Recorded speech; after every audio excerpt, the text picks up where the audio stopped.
Hey Chloe, what's going on here? Pipes and wires and... There's probably something that was supposed to be there. Yeah, he took it out. Is it the brain? Is it the brain?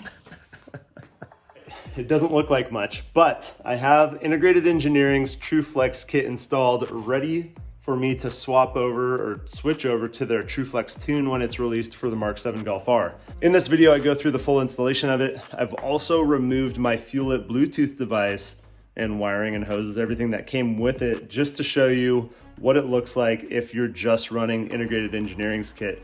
Now, I think it's going to be important in the future for me to get the correct Fuel-It device that has the right output. This one has 0 to 5 volt. I forget what the other one is, but I want to test and see what the signals are coming out of the ethanol sensor, going to the ECU pin, and then test outputting the Bluetooth device in between that. That is definitely not something that is recommended by Integrated Engineering, but there's a lot of people I think that are interested in doing something like that because they already have an ethanol sensor installed. Maybe it's this Fuel-It device. It's just something that I think is going to benefit a lot of people to know whether or not it works for me. Maybe it's going to work for you, and hopefully I'll learn some lessons along the way, and hopefully I won't break a bunch of stuff. Regardless, I am super excited for the TrueFlex tune to come out for the MK7 Golf R because that means I don't have to worry about switching maps. I don't have to worry about having my computer with me. If I want to go throw some ethanol or different fuel in the car, I can put in anything between 91 octane and E85, and the car's just going to sort it out on its own. I'll be switching over to the TrueFlex tune when it comes out. I'll be getting an intercooler installed. I've got to do the intake elbow, and then we'll step up to the downpipe and do stage 2 stuff, and then we'll run through all the different maps on stage 2. So hang with me, and let's see how this TrueFlex kit gets installed.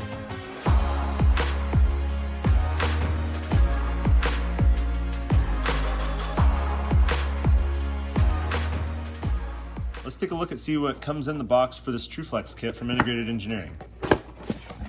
We've got on top here the ethanol sensor. What I really like about this is that they send it in the genuine GM parts baggie. That makes me feel like it's the actual GM product. I've heard that there's a lot of these online that are being resold as GM parts, but are not actually GM. So happy to see that in the box.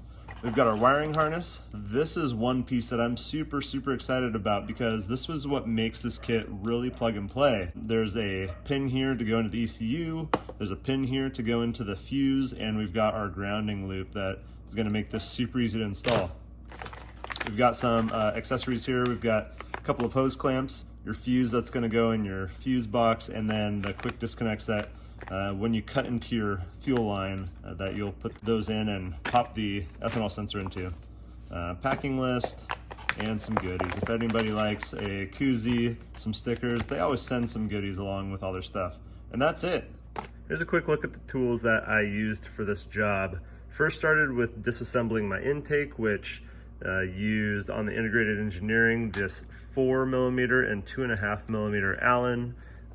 Also, you're going to need a 13mm socket for the battery. Hold down a 10mm socket to get off a couple of nuts. This is a 7mm socket, again for Integrated Engineering specific clamp that comes with the intake. Obviously a ratchet, a knife to cut your fuel line or some sort of hose cutting.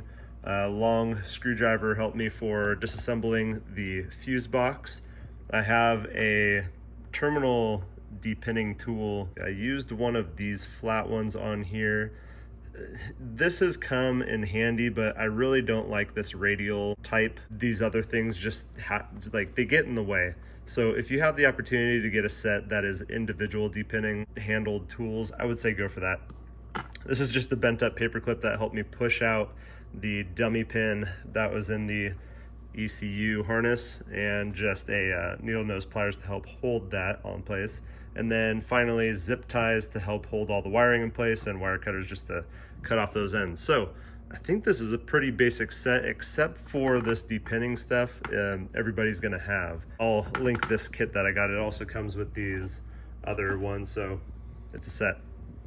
Before we get too crazy and start diving into this, we gotta pull the low pressure fuel pump fuse, start the car, let it die. That way as much fuel as possible is drained out and we have less pressure in our fuel line that we're gonna get into. All right, this fuse you're gonna remove is this 15 amp fuse right here on the end.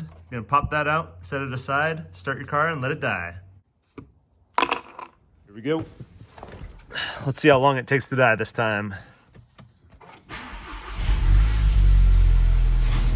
I forgot to open my garage door, so it's opening up.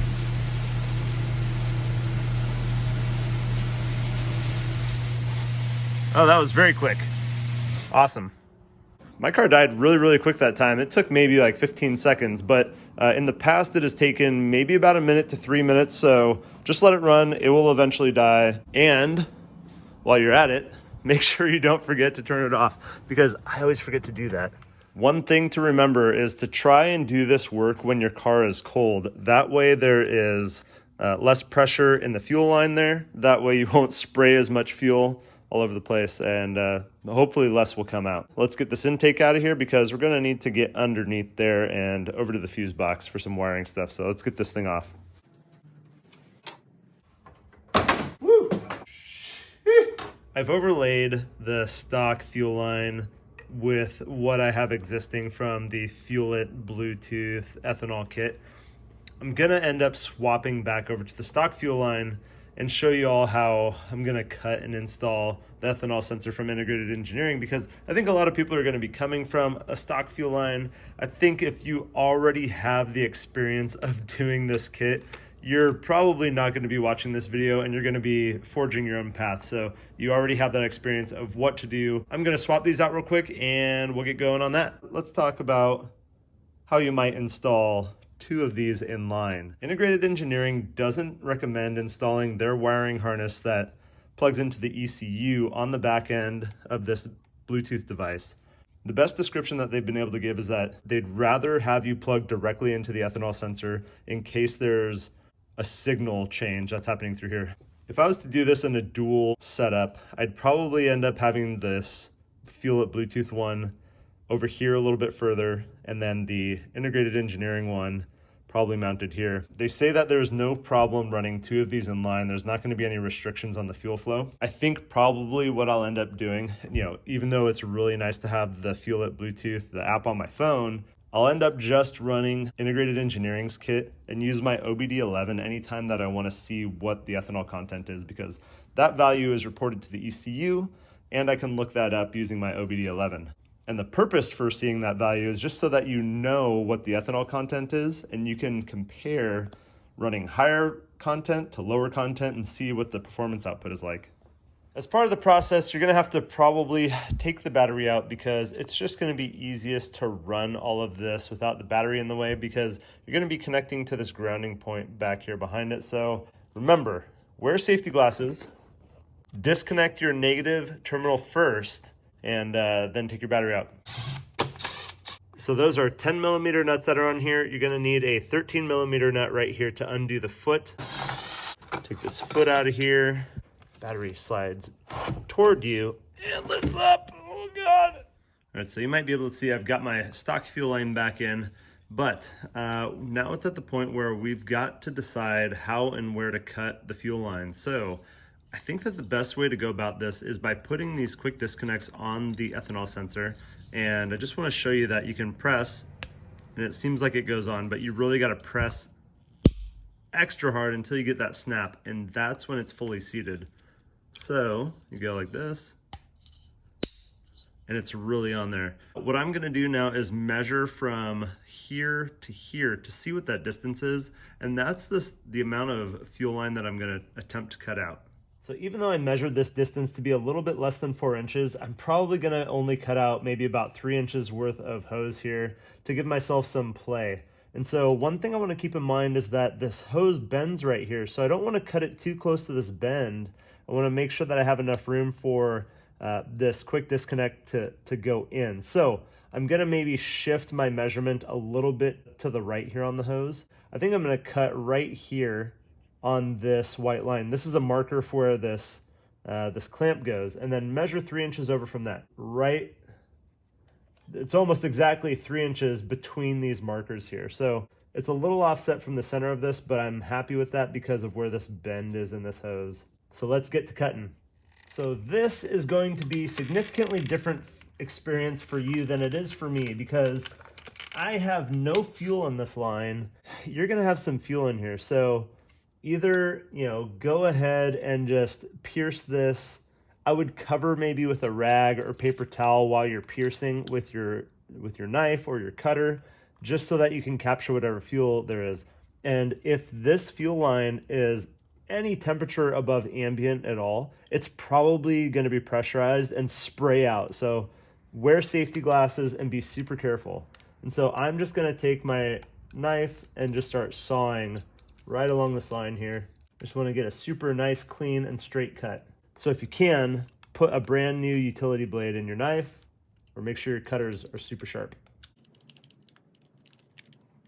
I've got my section of hose cut out now.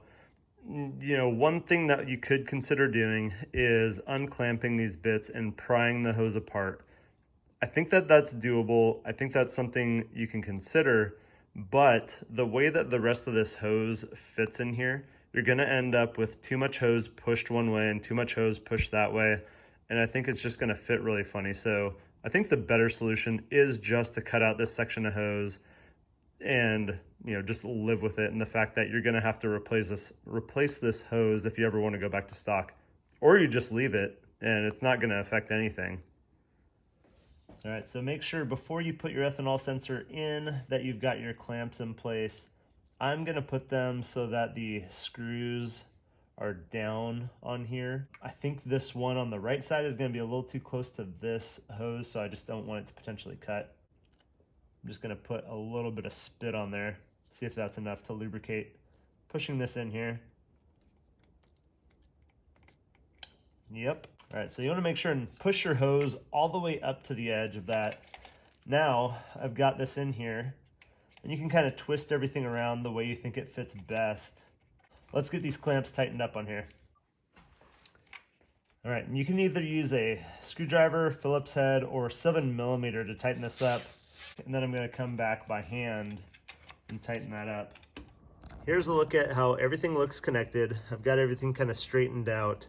The sensor is hanging too low for me to be able to press these down into the hose holders here, even though it will fit. I think just the shape and design of this is just too low. So it's gonna live there. I've got the wire attached now. I'm gonna start routing to get power and plug into the ECU, so we're gonna do that next. So the power is going to go right under that cover where the big red wire goes. So to the right of this main red wire going in, there's a little clip here. And if you get a long screwdriver down in here and just give it a little twist, it'll bend out a little bit, and you just kind of pull this straight up like a gate. Just kind of wiggle it around. There we go. What I'm going to be doing now is working to get this fuse slot that I'm going to use for a new fuse for the device. As you can see, there's not a terminal on that left side where the pin goes. I'll show you an example here. Let me pop off this fuse. Make sure I don't lose it. But that's what it looks like right there where there's that terminal. This exterior box is separate from this interior frame, and you can get this whole entire piece to lift up and just kind of tilt forward out of there. But I think there's 6 clips. There's one here, here, here, here, here, and yeah, back here. So that's 6. I'm gonna get my hand right down in here, and I'm going to just start unclipping this back, some of these back clips, so I can start lifting up as I release these clips. You can kind of get a little bit of popping. As you lift up, it's going to want to put itself back in place, so you just have to keep gently applying pressure. From what I found, these ones here on the front are like, it feels very, very tight because of the wires and the lugs and everything. So it's going to lean out this way so that you can kind of get up under there. There's a slide right here, or a guide, I guess I should say. There's some guides all around here. Here, here, yeah, I guess 3 guides. And then there's also maybe one in the front. I don't recall exactly, but I think I've got most of the clips all separated here. So I'm gonna start just gently rocking and getting this thing to lift up here. This, I think this whole piece, if I remember right, I looked up on Volkswagen's website, is like $250 for just this inside frame. So if you do some major damage, you're gonna be spending a little bit there.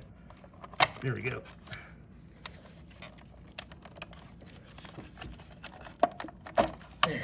There we go.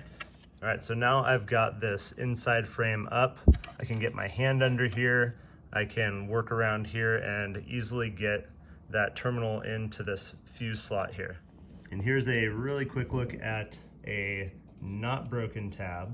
Has this little bit here that comes on top compared to the broken tab over here where I broke that bit off the top. It's still gonna be able to clip in place, but if I ever wanna take this out again, it's gonna be extra hard.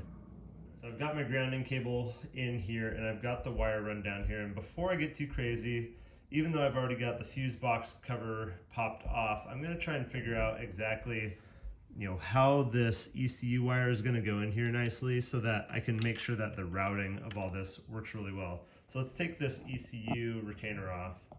And you can learn right here with me. From what I hear, this lever pulls down.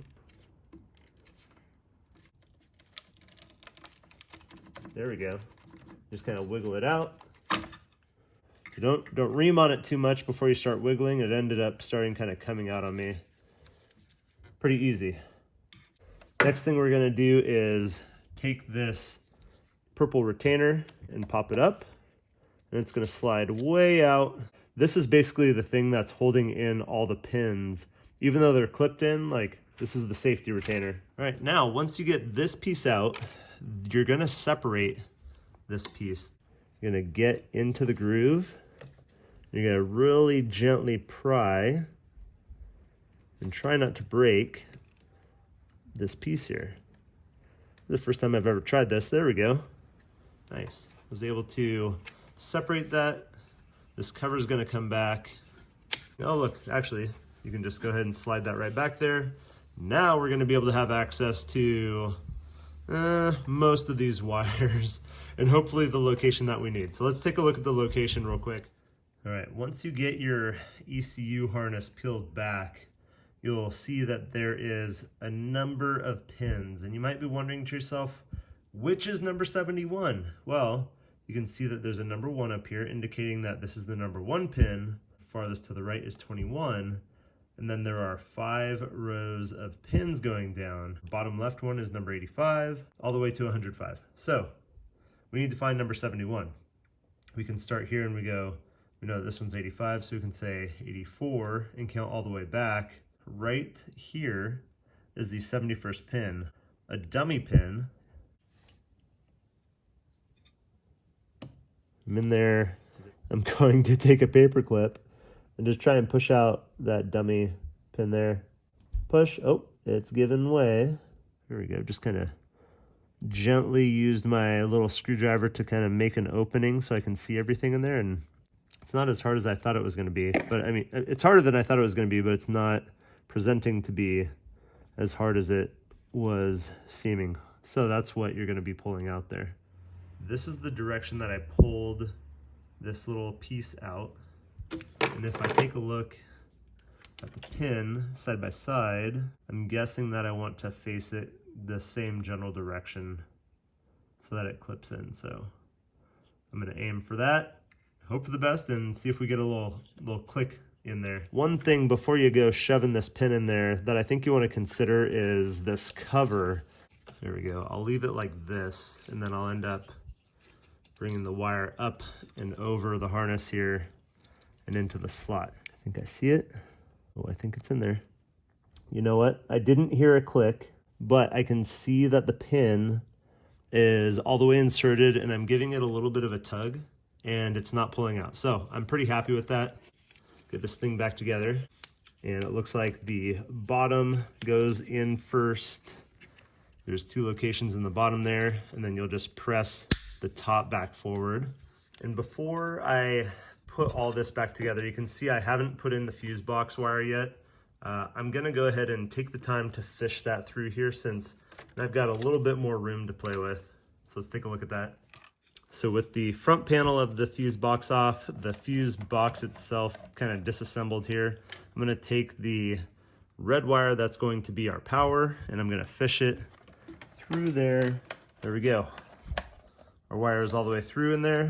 I'm pretty happy with that. So now I'm going to make sure and put this back in first. Slide it all the way down, snaps in place. Put the ECU connector back in, kind of help it back into its spot. So now you've got your power wire in place here, and you're gonna be putting this directly into the slot right here. There's already a power bar basically running on this side, on the right side. You're gonna insert your piece into the other side there. See if we can see that slipping in there.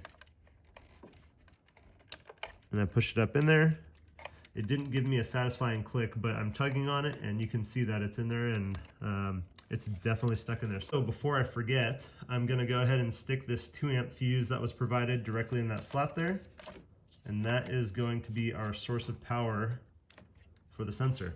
Putting this fuse box back together can be a challenge. There are some guides that basically slide along the this piece to the main box. There's one right back here in the middle. There is one on this side and one on this side.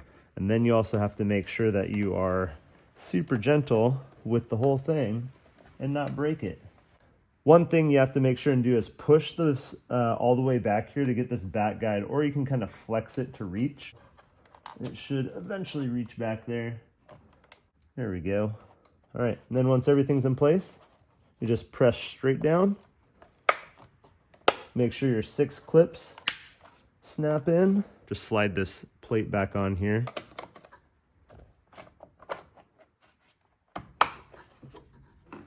I'm gonna go ahead and put my fuse back in for my fuel pump. Let's make sure these are all pressed in since I was kind of messing around. I've got my wiring all sorted out. If I was to do this again, I think I would give myself the recommendation of actually starting with the ECM wire, just because that way I have enough just room to play around with, messing around with that. The power is really easy to run. The ground is really easy to run, especially if you have the battery out. I think in integrated engineering instructions, they only mention just sliding the battery forward to give you some space. It's just super easy to pull that thing out. So regardless how you do it, I think I would still start with this guy. Now what I did was ran down here, attached to this point. I think that's for the negative terminal coming off the starter, and then attached down here on this wiring bit here, came back up and ran over to the ethanol sensor. And actually, there's this really cool bit hiding behind where the fuel rail sits. There's little clips that you can actually put this wire into to run along the backside there, so it's not just free floating. So I feel like everything is really well placed and out of the way. Now the rest is just pretty easily reassembly.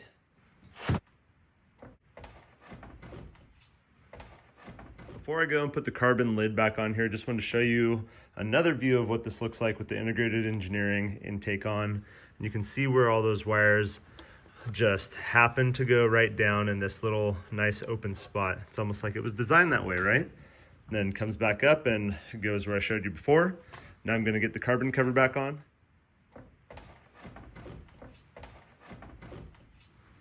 Now look at everything all buttoned up. I've said it many times before, I'm not a fan of carbon fiber, but dang, that thing looks good in there. Here's what everything looks like. I have the Euro cover here for the intake manifold. You literally can't see anything is different except if you look for that one wire going down in there. You know, you look down in here, everything looks OEM. You can see the black wire going into the fuse box. Everything looks just so good. So I'm gonna start the car, but if I was installing the TrueFlex tune, I'd flash it before trying to start the car up. So if you're doing that, you should do that step first. I'm going to turn the car on without actually turning over the engine. Give everything a second to do its thing. Now let's try starting it here. All right, started up no problem. Got some warning lights on the dash, but I can tell you from previous experience that doing a lap around the block is gonna clear those out. I'm not even gonna worry about bringing that up in my ODB OBD11. So we're all good.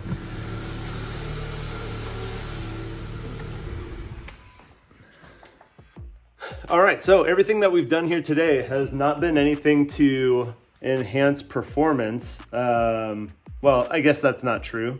It allows me to run ethanol and basically anything between 91 and E85 at any rate. So yeah, it is for performance, but for right now, the way I've installed it, I'm not changing anything. I'm still running my regular 91, what tune am I on? I'm on the 91 stage 1 tune with high pressure fuel pump.